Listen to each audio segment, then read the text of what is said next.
I wanted to talk just a little bit about our article, the website article. I don't know if you've all read it, but I would urge you to go and read it. It's basically 4 mini interviews with some of our team. And there's a couple of questions in there that I asked everyone that I just wanted to sort of chat through a bit more. Don't want to get too heavy. We've covered a lot of stuff tonight. But just while we sort of sip away on the last beer of the evening, I just wanted to share a couple of facts and stats that I've sort of picked up over the years of doing kind of Women on Tap work and talks and things. Here's a fun fact for you. So did you know that in the UK, only 17% of women drink beer at least once a week, which is apparently one of the lowest percentages in the world. And that compares to 53% of men, with male-oriented advertising cited as the main barrier. So off the back of that, one of the questions I asked was around the craft beer industry is known for its lack of diversity. And there are initiatives like Brave Noise and the work we do at Women on Tap to help change that. But I just wanted to kind of get a bit of a chat going with the panel now while we sip along about what your own experiences as someone who doesn't fit the usual mould in beer. Has it been advantageous? Has it held you back? Have you kind of found a new resilience, or what have your own experiences been? Whoever wants to go first, basically. I think I've had a mixed experience in beer. I mean, I have only been in production for sort of just coming on 2 years, and prior to that, I spent a lot of time in hospitality. And when I was working in hospitality, one of the things that I really, really prided myself on was that I could pick a beer for somebody. So if somebody would give me a couple of details about themselves, maybe a style that they liked, or maybe just, it didn't really matter what it was. As long as they spoke for a minute or so, I could be like, okay, of everything we've got, this is the beer for you. And I'd say 97% of the time I was right. And that was, I really enjoyed that. That was probably my favorite thing within hospitality, was kind of finding a skill like that. My employers did not recognize this. I would bring up when I thought something was off, or if I thought a beer was not being well taken care of, or something didn't quite taste right. And I was told categorically that I was wrong because I didn't know what I was saying. And, it was never explicitly said, but I'm going to be honest, believe me, it did not need to be said. He listened to men. He didn't listen to women. It was very disappointing. And I found that a lot. You would have men come into a bar and ask for a drink, and you would recommend them something, and they're like, yeah, but what does he think? And ask you to go and get a male in the business to come and chat to them instead, because they absolutely did not believe that women knew anything about beer. And it was kind of mind-boggling to me. It took me a long time to get my head around the fact that this was really a reality. And I think a lot of people don't necessarily believe women within the industry that we have these experiences. All of us have had it. We've all had doubting your abilities, doubting your expertise, sexist comments, sexual harassment. We've all had it to some degree. And yet, a lot of the time in the modern era, we're regularly told that it's not an issue anymore. So it's this kind of strange disparity between our own personal experiences and what other people are telling us. Yeah, almost gaslighting you. We're being gaslighted by society, and it's really weird. Yeah.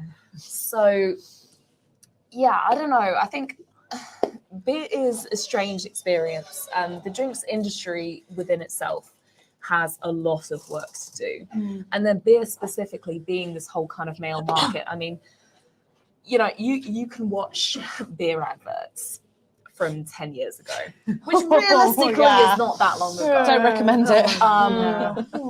And they're horrifying towards women. Yeah. They really are. And like But 10 years is not that long of a time. You don't even have to go 10 years back to You find don't. horrific sexism in advertising. I know. In bottle artwork, in keg cask badges, it's still there, and it's awful. And within all of this, even if you would say, oh well, maybe that doesn't happen now. Some things that have got better haven't really changed the experience that most of us within the industry now have experienced our entire working lives. So, if you're saying, oh, well, that advert that happened 8 years ago isn't on nowadays, fine. But appreciate the fact that a good proportion of women who are in the industry today have grown up through their lives, through their career, with this stuff thrown at them. And it takes a very long time to unlearn, and it takes a long time to be able to push through it. And not feel like this stuff is constantly thrown in your face. So we're making progress. It's baby steps and it's gradual. It is happening. But don't discount how much impact the very, very recent past has had. Okay, I don't know if you guys have ever had this, but it was something that I found very uncomfortable in hospitality.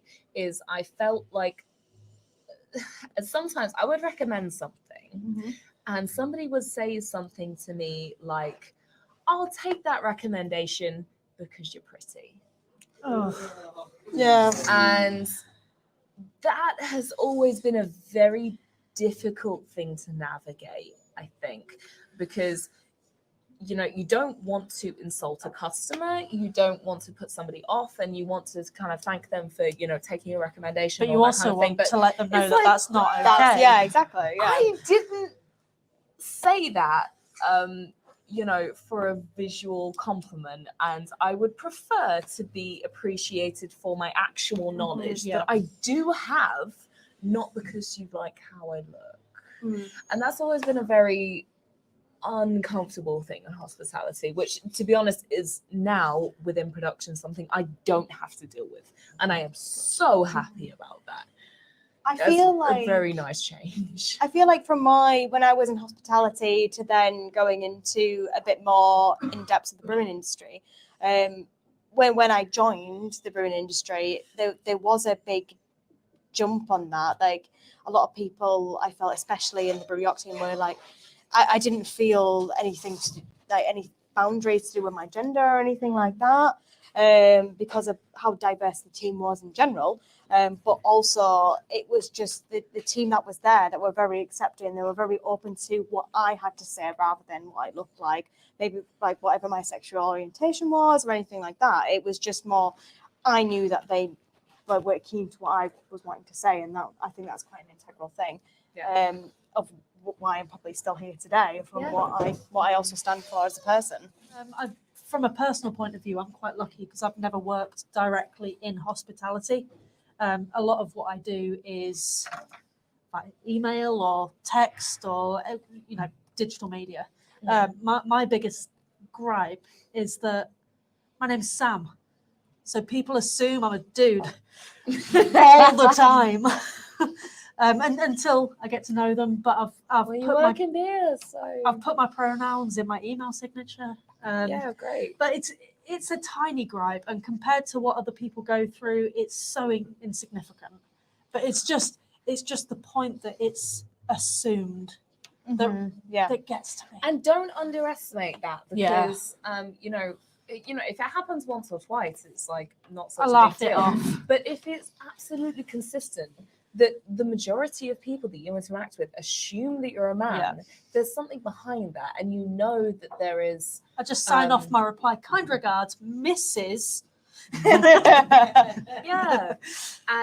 that should be drawn to light, because it may not feel like a big deal on a one-off occasion, but if it's really consistently put to you, I don't think everybody would necessarily consider actually how that feels. Yeah. Because it does feel shit. But It does. of the people that I've corrected, I've never had anybody not apologise to me. Good.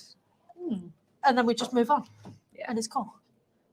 That's also a step in the right direction, I feel, Yeah. as well. Yeah. Yeah.